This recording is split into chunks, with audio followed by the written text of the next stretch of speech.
So I called the Travel Channel, did not get a call back, so we're still working on that. Okay. Because That idea is such like a Travel Channel show, yeah, or like such like a History Channel show, or like a Discovery Channel show. the History Channel show would only work if the codes were completely made up and had no basis in history or reality, and was And stupid. yeah, I feel like we could really benefit from that because like The Simpsons, Yeah, every once in a while like just starts bashing Fox and yeah. they're even on Fox. Like I feel like that's how we could benefit. It's just like bashing the History Channel all the time. Like every time we mention the History Channel, we put it in quotes. Yeah. The History Channel. Yeah. Making ciphers that like hardcore bashes it, but like they can't figure them out because they're That's not what using real ciphers. that's what all the answers are. Like swamp Yeah. people is stupid. Yeah, some people are stupid. Ice Road Truckers is not history. I mean, You it know. isn't. It's objectively not history. Yeah, I mean, Whatever. shout out to the guy that at iceroadtruckers.net or whatever that pitched that show and got it. I mean, shout out to him. Whatever.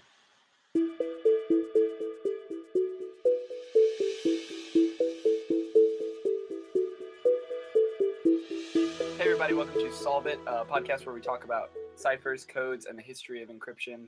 I'm Sam Cherry, co-hosting with Zach Johnson. How are you, Zach? I am doing well. I'm still living off the high of last week whenever I smoked you with my puzzle. But as I knew, you would come back and throw out some complete and total nonsense at me. So kind of fallen away, but still good. How are you? I'm doing well.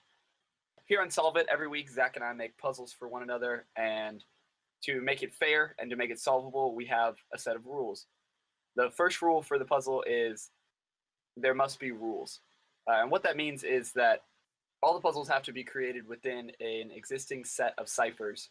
The second rule is that everything has to be there. What that means is that if there's a keyword or there's something that you need to solve it, it shouldn't be there shouldn't be any guessing involved. The guesser should have all of the clues in front of them. Now, this doesn't mean that they won't, like last week's puzzle, find one of the clues later, but all of the clues should be available when the guesser needs them. So, Zach, I sent you a puzzle this week on Twitter, to your Twitter handle @1ZachJohnson. Yeah. Did you solve the puzzle? No, I did not solve the puzzle.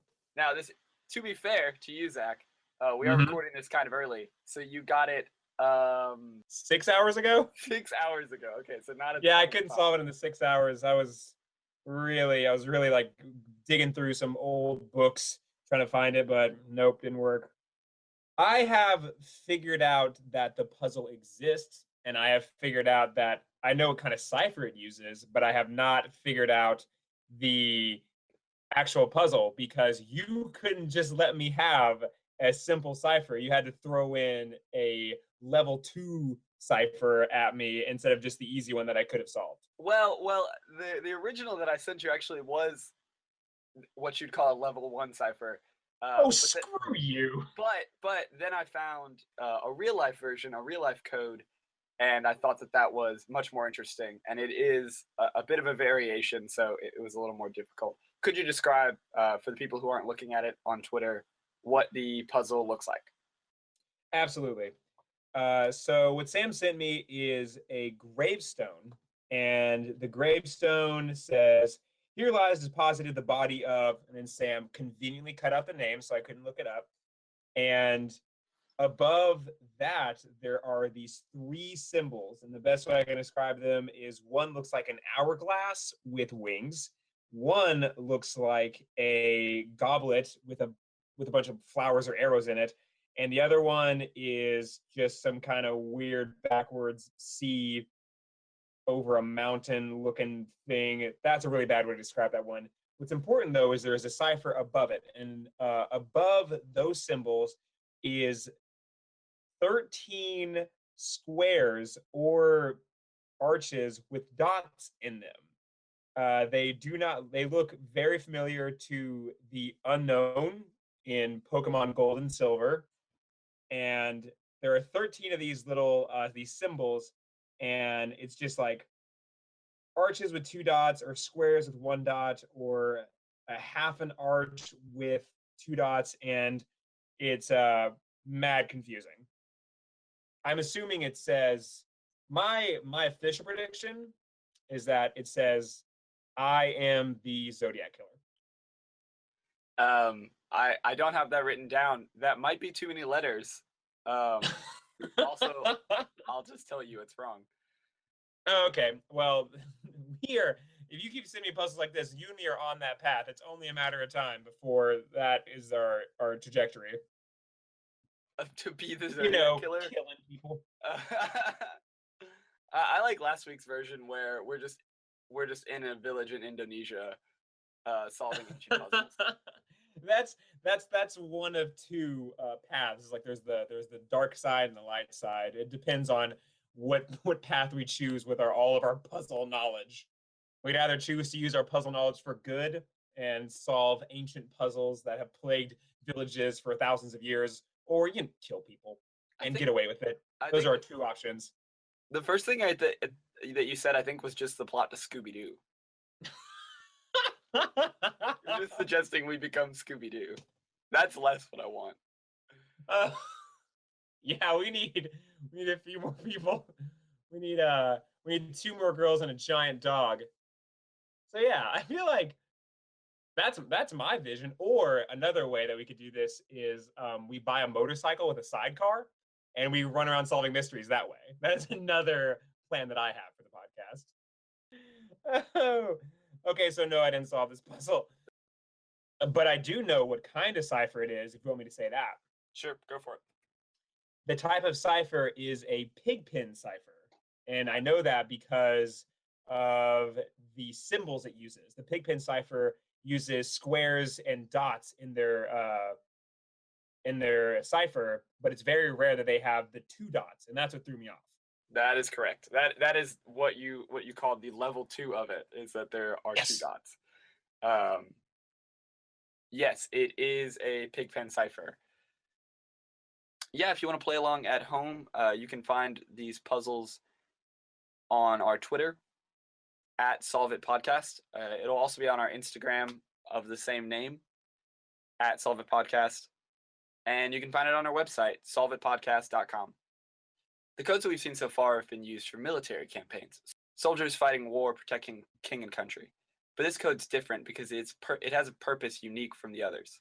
We find its purpose in the Cook manuscript. Published in 1450, it tells the story that will solve our puzzle. Now, Zach, you're aware of Cain and Abel? Yes, I am. They're the children of Adam and Eve from the Bible. Well, Cain killed Abel, and then he went on to have children. According to the Cook manuscript, Cain's grandchildren discovered a great knowledge. They learned the art of smithing, weaving, and building, along with many other mysterious skills. They also learned that the world would be destroyed either by fire or by flood, so they used their skills to create 2 pillars, one that could not burn and one that could not sink. After the flood of Noah came, the pillars were discovered. The first one was discovered by Pythagoras, who used the knowledge to become the father of mathematics. The second pillar was found by a man named Hermes Trismegistus. Hermes, named after the Greek messenger of the gods, later brought his own message etched into emerald tablets, promising a means for gaining the glory of the whole world. From there, the knowledge was passed on through the great minds of history: Abraham, Eleusid, Solomon, the architects of the Holy Temple. Secrets weaved through nations and revealed behind closed doors until it came to a king, King Athelstan of England. The Cook manuscript claims that he was the one that brought these hidden secrets to English shores, where our story takes an important turn. Once in England, the society who protected this knowledge became organized. It grew in power and influence until 1717, when they opened the first Grand Lodge in London, England. That lodge belonged to the group we call the Freemasons. Ooh, see, that's what I thought. I'm on the right track. It is a pigpen cipher, also known as a Freemason or Masonic cipher. From there, Freemason lodges sprung up all around Europe and the US, including one in New York City, attended by Mr. James Leeson, whose grave you see today. Leeson died in 1794 and left an inscription on his headstone in the Masonic cipher. It is also, as you pointed out, known as the pigpen cipher. While pigpen isn't a very elegant name, it does describe the solution fairly well. So Zach, what I want you to do is draw 3 tic-tac-toe boards next to each other in a horizontal line. If you were a stonemason in the 15th century England, you might describe this as 3 pig pens in a row. I'm working on it. Tight. Don't rush me. Doing 3 hashtags. Okay. Oh gosh, I hadn't even considered that they were 3 hashtags. Yeah, that's me bringing the millennial to this podcast. We're trying to market ourselves as the cool podcast. I'd like to stay in the horrible, horrible past. Gosh, history is for nerds. History is for nerds. All right, I got my hashtags. Hashtag. Hashtag pigpen. In the first pen, make a dot in the center of every section. Okay? And in the second pen, put 2 dots in each section and leave the third pen alone. Does that make sense? Yes, I am drawing the dots. In the top left section of the first pen, write an A. In the top middle section, write B. In the third section, write C. In the middle left section, write D. And it goes on like this for the rest of the pen. So the first row would be A, B, C. The second row would be D, E, F. So keep on going. So it just essentially you just write the entire alphabet out inside those pig pens. Correct. Now, So like, for example, 1 dot in the middle, like if there was a square with 1 dot in the middle, that would be an E. 1 dot with 4 sides around it, yes. Yeah, 1 dot with 4 sides around it would be an E. This is a common practice with codes where the letter I and the letter J are together as one letter. So just write I and then go to K. Oh man, now my whole cipher is ruined. Yeah, sorry. Well, that makes sense. Right. Because I got ahead of myself and started to write the whole cipher out, and then I was like, this is incorrect. Yeah, so like last week where I was telling you that a lot of the transposition ciphers I'd found were a 5x5 grid. So if you had a 5x5 grid and 26 letters, you can't do that. So a lot of ciphers will take I and J and consolidate them into one letter so that you have 25 letter alphabets. Okay. Which is also what's happening in this pigpen cipher. Man, poor J. Means I can never do my name as a pigpen cipher, and that is just a world I have to live in. Well, you would just have an I. Oh, because I and J are together. They're the same letter, right? It's not that they just like threw it right out. I and J are not the same letter. In the third one. Okay, got it. In the third pen, you will run out of letters before the last 2. So Z should be in the bottom left corner. Okay, and if it's not clear yet, when you look at the symbols on the headstone, they are the little sections on the pig pens. If you were to take that section out of the rest of the pen, it would make a square or almost a square with either a dot or 2 dots in it. And so that's how you can translate these. Cool. Are you good as far as filling it out, or are you still trying to? Dude, I have got this. I have fixed my rows, my I's and J are the same letter, and I am on the move. Perfect. This cipher really get cracked wide open. So while the rest of the world was fighting wars for power, the Masons found their power in secrets. They worship knowledge second only to God, and the Cook manuscript claims that from the forges of creation through the great minds of time, the Masons passed down these secrets.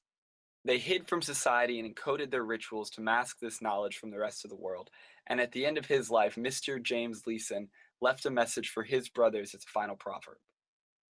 It's one of our only looks into their hidden world. So, Zach, what wisdom was left for the living? Remember death.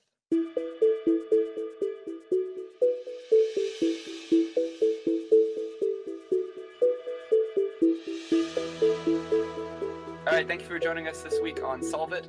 I'm Sam Cherry, co-hosting with Zach Johnson. Again, you can find us on Twitter at Solve It Podcast, on Instagram at Solve It Podcast, and on the internets at solveitpodcast.com. Join us next week when Zach teaches us how to find a big old pile of Nikola Tesla's hats. Thanks.